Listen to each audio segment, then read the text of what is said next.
Meet Ziva, a German Shepherd that found a home with Michelle Moore and her family.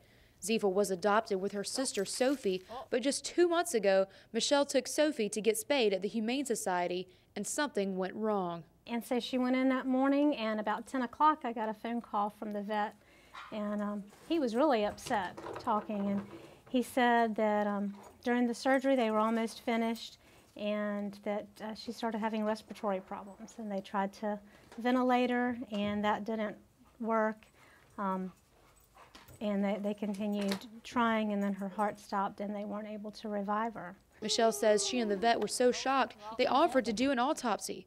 The autopsy showed there was a tear in Sophie's diaphragm that caused some of her organs to shift in her chest, making it hard for her to breathe while under anesthesia. She was a little thinner than Ziva was, but she was in a healthy weight category. She was eating, she was active, and didn't show any problems, and the vet hadn't noticed anything that was wrong. So that was what was really surprising.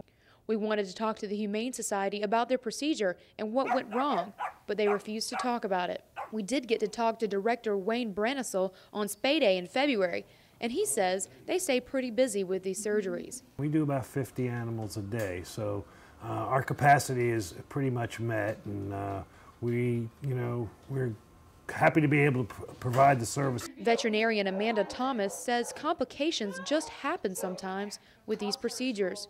Animals might have pre-existing conditions that are not identified on physical exam or with the blood work that we do beforehand, and so you can have an animal that undergoes anesthesia and you can have complications or things that come up that need to be dealt with either during or after that procedure.